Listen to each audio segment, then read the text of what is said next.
자, 그럼 첫 번째 순서부터 진행을 하도록 하죠. 기조연설을 맡아주신 경희대 한의학과 이상훈 교수님을 소개해드리겠습니다. 현재 경희대학교 국제한의학교육원에서 교학부장으로 재직하시고 계시고요. 오늘 기조연설의 제목은 한방 의료관광의 경쟁력에 대해서 말씀해 주시겠습니다. 여러분 뜨거운 박수로 맞이해 주십시오.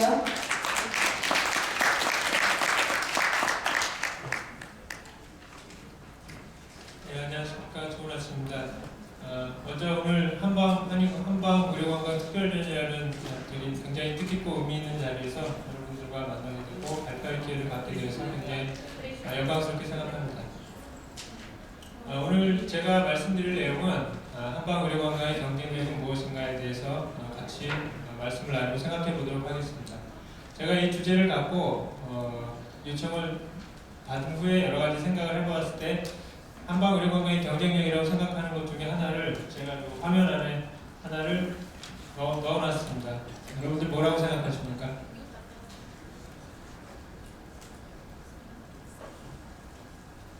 예, 제가 생각할 때는 바로 우리나라의 국기인 태극기도 그 경쟁력 중에 하나라고 생각을 하는데요.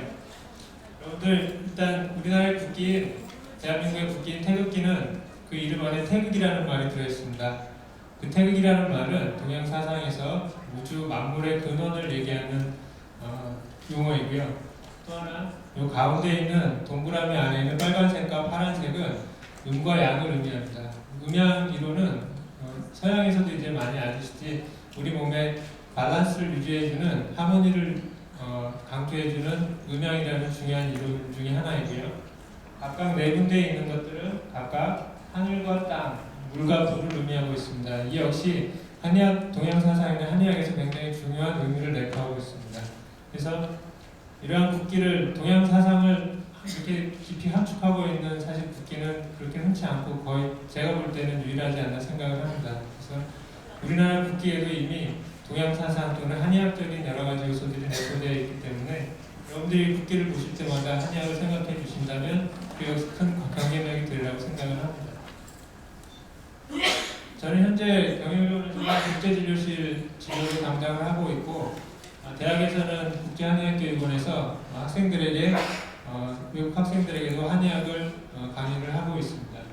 그리고 기타 WHO 국제회의나 또는 제가 외국에서도 한의사로서 이렇게 근무해본 경험들을 바탕으로 해서 외국에서 한의학을 어떻게 바라보는지 이런 것들을 경험해 볼 수 있는 소중한 기회들이 있었습니다. 그래서 이에 대해서 같이 말씀을 나눠볼까 합니다. 이 신문 기사는 4월 말에 나왔던 기사인데요. 여러분들 많은 분들이 아시다시피 2009년 5월 1일에 우리나라 의료법이 의료관광을 활성화할 수 있도록 개정이 되었습니다. 굉장히 뜻깊은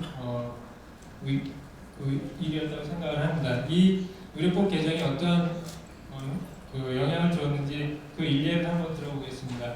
여러분들 대학병원이라는 곳은 사실 조직이 굉장히 큰 조직이고 굉장히 어떻게 보면 보수적인 조직입니다. 근데 그 조직이 그 의료법이 2009년 5월에 바뀌자마자 2009년 5월입니다. 2009년 5월에 저희 병원에서 저를 일본 나고야 도쿄의 서울관광설명회라는 서울시와 서울관광마케팅 주식회사가 함께하는 서울관광설명회, 보통은 제가 병원 안에서 오는 환자들을 진료하는 사람이지만 이 의료법이 바뀌고 나서 의사지만 밖에 진료실을 나가서 또 해외에 나가서 병원을 홍보하는 이런 세일즈맨의 역할도 한번 해봤습니다. 그래서 이렇게 명함도 나눠주고 경품도 드리고, 그때 사실은 2009년 5월이면 아시아 지역에 신종플루가 유행할 때인데도 불구하고 이렇게 나가서 활동을 하게 되는 동기가 되었던 것입니다. 여러분들 아시듯이 의료관광은 의료와 관광의 결합입니다. 근데 이러한 측면에 있어서는 한의학이 여러 가지 경쟁력을 갖고 있다고 생각을 하는데요. 그 이유 중에 하나는 조금 구체적으로 살펴보겠습니다. 일단은 그 한의학은 그 현대의학이 사실은 모든 것을 다 해결해 주지 못한 어느 의학이나 다 한계는 있기 마련입니다. 그래서 여러 가지 난치 질환, 암, 말기라든가 이런 환자들에 있어서는 사실은 치료라는 보다는 삶의 질을 조금이라도 더 좋게 해주는 완화요법 같은 것에 있어서 서로 동서의학의 협진이라든가 아니면 한의학 고유의 방법들을 갖고 삶의 질을 좀 개선시켜 줄 수 있는 팔리에이티브 케어, 완화요법 같은 거에도 좀 활용할 수가 있을 것 같고요. 기타 여러 가지 질환들, 관절염이나 뭐 요통 또는 비만 이런 거에 대한 치료요법으로서 대체의학이나 보완의학으로서 치료의학으로서 많은 질환들을 역시 치료할 수 있습니다. 또 오늘 제가 강조드리고자 하는 것은 한의학은 사실 의료관광에 있어서 의료와 관광의 비중에 따라서 여러 가지 프로그램이 있을 수 있겠지만 의료보다는 관광 쪽에 비중을 더 많이 둔, 그러니까 꼭 의료관광, 한방의료관광은 환자가 아니어도 일반인들도 늘 누구나 건강하고자 하는 욕망과 소망이 있습니다. 그래서 이러한 건강한 사람들에게는 외국 사람들에게는 한의학이라는 것이 하나의 문화 의료로서 한국의 하나의 전통 문화로서 의료 관광의 역할을 할 수 있다고 생각을 합니다. 그 이유 중에 하나는 잠깐 서양의학과 한의학을 비교를 해보겠습니다. 서양의학은 굉장히 과학적이고 분석적이고 굉장히 정확성을 요합니다. 근데 또 한 가지 특징은 어떤 그 원인이 무엇인가, 병원균인지 어떤 그 원인을 제거하는 걸 초점이 좀 더 맞춰져 있다고 생각을 합니다. 근데 한의학은 이에 반해서 상대적으로 보다 환자 자신에게 중점을 두고 여러 가지 검사상에는 이상이 없지만 기능적으로 이상이 있고 불편한 증상들이 사실은 누구나 조금씩은 갖고 있을 것입니다. 이러한 것에 대해서 보다 전인적인 관점에서 스스로의 회복력을 좋게 해주는 이런 측면에 있어서 여러 가지 강점을 가지고 있다고 생각을 합니다. 그리고 우리에게는 이미 우리 역사를 통해서 한의학이라는 그 경험된 의학과 여러 가지 좋은 한의학적 서적들이 있습니다. 여러분들 이제는 아시겠지만 2009년에 동의보감이 유네스코의 세계 기록 유산으로 등재된 것도 세계가 이를 인정하는 것이라고 생각을 합니다. 그리고 우리나라의 한의학의 역사가 우리의 과거의 장점이라고 한다면 현재는 여러분들 아시겠지만 한의과대학에는 전 세계적으로 이렇게 그 나라의 전통의학에 가장 우수한 인재들이 와서 공부하고 병원의 시스템을 통해서 4년간의 트레이닝을 받고 한의학 안에서 전문의 제도가 이렇게 있는 나라는 세상 세계에 그렇게 흔치는 않습니다. 그래서 현재도 결국은 모든 것은 다 사람이 하는 것인데 현재도 이런 우수한 인력들이 있기 때문에 앞으로도 여전히 경쟁력이 있다고 생각을 합니다.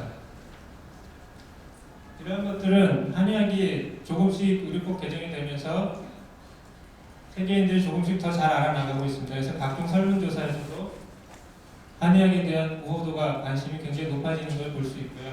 또 하나는 예를 들어서 여러분들 많이 외국에 계신 분들도 아시겠지만 대장금이라는 이러한 그 드라마 같은 경우는 한국의 음식과 한국의 의료에 대해서 주제를 해서 드라마를 만든 것인데 이에 대한 것도 전 세계 60여 개국 이상에서 굉장히 큰 호응을 얻었고요. 이란 같은 곳에서는 시청률이 90%였다고 합니다. 여러분들 시청률 90%라는 건 사실은 거의 불가능한 시청률인데요. 얼마나 한의학이나 이런 한국 문화에 대한 것들이 세계 속에서도 경쟁력을 가질 수 있는 것인지 보여주는 단적인 예라고 볼 수 있습니다. 여러분들 이 두 아름다운 여인들이 있는데요. 이분들의 공통점이 뭔지 아십니까? 한방의료관광과 관계가 있겠죠. 이 두 분 다 텔레그래프라는 영국의 2004년에 나왔던 기사인데요. 여기 보시면 마돈나와 기네스 팔트로가 두 분 모두 일주일에 한 번씩 주름을 피기 위해서 미용침을 맡고 있다는 기사가 있었습니다. 이렇듯이 이미 침구학 분야는 특히 이미 전 세계적으로 그 효능이나 이런 거에 대해서 많이 알고 있고 널리 보급되고 있습니다.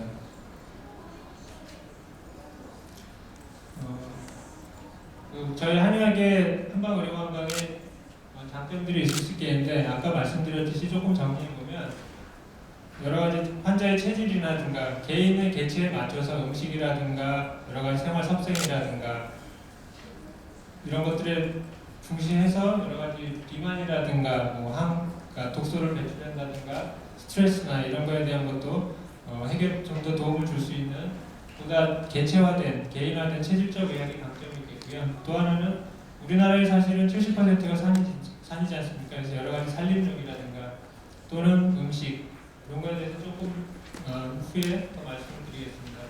또 하나는 의료 관광이라는 것은 역시 문화적인 측면도 함께 됐을 때 더 좋은 시너지가 있다고 보기 때문에 우리나라 여러 가지 한옥마을이라든가 허준박물관 또는 여러 가지 고궁들 그리고 이런 스토리텔링 대장금이나 이런 것 같은 스토리텔링을 통한 여러 가지 관광 자원의 개발과 같이 결합해서 한다면은 훨씬 더 좋은 결과가 있으리라 생각을 합니다. 우리나라의 제주도처럼 이미 관광이 활성화되어 있는 곳에 의료가 좀 더 적극적으로 개입해서 한다면 더 좋은 효과가 있으리라고 생각을 합니다. 조금 구체적으로 보시면 전통적인 일단 한의학 치료 방법들은 침이라든가 뜸, 부항 그리고 뜸도 요즘에는 예전처럼 너무 뜨겁지 않고 화상을 입지 않도록 여러 가지 것들이 많이 개발이 되어 있습니다. 그래서 좀 더 편리하게 시술 받을 수 있는 것들이 많이 개발이 되어 있기 때문에 외국 사람들도 그렇게 큰 어려움 없이 시술들을 받을 수가 있습니다. 그리고 또 하나는 이제 약선이라고 우리 한국말로 하는 메디시널 푸드라고 할 수 있겠죠. 그래서 여러 가지 약초나 뭐 이런 것들을 활용해서 사실은 여러분들이 드시는 모든 식물이나 동물들이 한의학적 관점에서 보면 다 약성이 있습니다. 예를 들면 닭고기는 열이 좀 많은 식품이기 때문에 몸이 찬 사람이 더 잘 맞을 수 있고요. 돼지고기 같은 경우는 조금 이제 습이 많고 찬 음식이기 때문에 열이 많은 사람한테 더 맞을 수 있듯이 음식에도 우리가 한의학적인 개념을 갖고 접근을 한다면 보다 좀 더 정확하게 본인의 건강을 위해서 활용할 수가 있는 방법들이 있습니다. 그래서 이러한 음식 문화와 한의학을 좀 더 결합을 한다면 보다 여행을 하면서도 즐겁고 건강한 그런 컨텐츠를 만들고 프로그램을 개발할 수 있다고 생각을 합니다. 또 하나는 전 세계에서 사실은 커피가 아마 그 음료 시장에서 가장 크다고 생각을 하는데요. 커피도 물론 좋지만 커피는 사실 카페인이 우리 인체를 늘 각성시켜주고 약간 조금 더 흥분을 높여주는 건데 사실 현대인은 이미 여러 가지로 많이 스트레스 받고 흥분되어 있는 상태인데 거기에 비해서는 이러한 여러 가지 약차들을 통해서 보다 더 편안하고 이완시켜줄 수 있는 여러 가지 차들을 개발할 수가 있습니다. 여기도 마찬가지로 개인의 특성에 따라서 체질을 고려한다면 좀 더 정확하게 본인에 맞는 것들을 개발할 수 있고 체험할 수 있는 프로그램을 만들 수 있다고 생각을 합니다. 또 하나는 이제 기공 같은 경우도 있을 수 있는데요. 예를 들면 저희 경희대학교 병원 같은 경우에는 기공을 전공을 하신 선생님이 계셔서 환자분들을 안면마비 환자면 안면마비 환자분들을 이렇게 다 모으셔갖고 그 마비를 풀 수 있는 여러 가지 기공요법이라든가 근육 운동 같은 것을 환자분들이 같이 모여서 이렇게 교육을 받고 있습니다. 그래서 환자분들이 굉장히 여기에 대한 만족도가 높습니다. 또한 그 강동 경희대병원 같은 경우는 음악치료 전문하시는 분도 계셔서 특히 이런 국악기를 활용해서 음악을 통해서 질병 치료에 도움이 되고 건강 유지에 도움이 되는 이런 프로그램도 있습니다. 이제 약간 이제 뭐 과제랄까 이런 거에 대해서 조금 언급을 해드린다면 역시 뭐 인프라스트럭처가 굉장히 중요할 것 같고요. 그리고 여러 가지 정책 이런 부분은 어떤 병원이나 의원 또는 어떤 하나의 단체가 다 해결할 수 있는 문제는 아닌 것 같고요. 그리고 근데 점차 지금은 여러 가지 정부에서도 관심을 갖고 이런 인력 양성 프로그램들을 하고 있기 때문에 점차 좋아지리라고 생각을 합니다. 하나 이 자리에서 조금 더 강조를 드리고 싶은 거는 결국은 무엇인가가 정말로 성공을 하기 위해서는 결국은 여러 가지 자본이 필요하다는 거죠. 그리고 산업화가 반드시 전제가 되어야 된다고 생각합니다. 여러분들 한국에 계신 분들은 아시겠지만 I Love School이라는 인터넷 사이트와 1990년대 I Love School 사이트와 2000년대의 싸이월드 현재 2011년에 페이스북이 산업적으로 얼마나 큰 차이가 나는지 여러분들이 잘 아시리라고 생각합니다. 이 세 개의 컨셉은 거의 비슷한데 결국은 소셜 네트워킹이라는 컨셉이었고 사실은 뭐 여러분들 다 아시듯이 I Love School이나 싸이월드가 페이스북보다는 훨씬 더 먼저 20년 먼저 생겼음에도 불구하고 현재 그 산업화되어 있는 규모를 볼 때는 상상을 초월하게 차이가 많이 나고 있습니다. 그 이유는 아이디어와 콘텐츠 개발도 중요하지만 결국은 어떤 정확한 판단에 의해서 투자자들, 엔젤 투자자들이라고 하고 벤처 캐피탈이라고도 하는데요. 그런 분들과 잘 연결시켜 줄 수 있는 이러한 여러 가지 뭐 정부나 이런 데서 좀 그 프로그램 어떤 그런 동기부여가 돼서 그런 것들이 있었을 때 이런 좋은 아이디어들이 사장되지 않고 보다 더 큰 시너지를 갖고 성공할 수 있으리라고 생각을 합니다. 제가 이제 국제진료나 아니면 외국 분들을 만나면서 약간 제 개인적인 경험 어떤 그런 그 나라별 뭐 전략이랄까 이런 거를 제 개인적인 의견이지만 잠깐 말씀을 드리면 일본 분들은 굉장히 정확하고 조심성도 많으시고 그래서 사실은 수술이나 이런 것보다는 저희가 볼 때는 어떤 미용이나 어떤 문화체험 이런 쪽에 굉장히 관심이 좀 많으신 것 같습니다. 시간상 너무 자세한 거는 말씀을 다 못드리고 간단하게 말씀드리겠습니다. 러시아 분들 사실 요즘에 굉장히 많이 오시거든요. 러시아 사실은 유럽에서 아시아까지 오는 굉장히 큰 대륙의 국가이기 때문에 사실은 우리나라의 동쪽에 있는 나라들은 굉장히 저희와 가깝지 않습니까? 그래서 사실은 러시아 분들이 굉장히 많으시 저희 병원에서도 이렇게 2명의 러시아 코디네이터 직원을 둘 정도로 많이 활성화되어 있고 러시아 분들은 대체로 제가 경험한 바로는 건강검진이나 또는 이제 관절이나 소화기지나 이런 때로는 수술에 대한 경우도 많이 받고 계신 것 같습니다. 그리고 스파 같은 경우 이런 거와 문화에 대한 게 많이 좀 친숙하신 것 같고요. 그 일본이나 대만 같은 중국이나 대만 같은 경우는 거기도 이미 한의학, 중의학이라는 것이 있기 때문에 실제로 한방에 의료에 대한 수요는 그렇게 많지는 않은 것 같고 이분들도 역시 뭐 간단한 미용이나 아니면 뭐 학술교류 이런 쪽에 좀 더 관심이 많이 가지신 것 같고 중국에서 어떤 중의학을 갖고 의료 관광에 이미 좀 하고 있는 것들을 저희가 벤치마킹 할 필요도 있다고 생각을 합니다. 그리고 이제 미국이나 유럽 같은 경우는 사실은 거리가 굉장히 멀기 때문에 일부러 의료 관광만에서 오는 것은 쉽지 않은 것 같고요. 서양인으로서 어떤 동양 문화의 새로운 것으로서 문화적으로 접근을 한다든지 또는 이와 같이 지금 아제르바이잔 바쿠라는 그 수도에는 저희 병원에서 그 전문의들이 파견을 나가서 거쪽 현지 병원에서 진료를 하고 있습니다. 이런 식으로 거리가 멀기 때문에 그분들을 모시고 오는 것도 하나의 방법이지만 여기서 뭔가 협력병원을 세워서 같이 교류하면서 현지에서 알리는 것도 중요한 의미가 있다고 봅니다. 이제 동남아 같은 경우에는 이런 이제 정부 관리분들이 한의학의 발전 상황에 대해서 많이 오시는 것 같고요.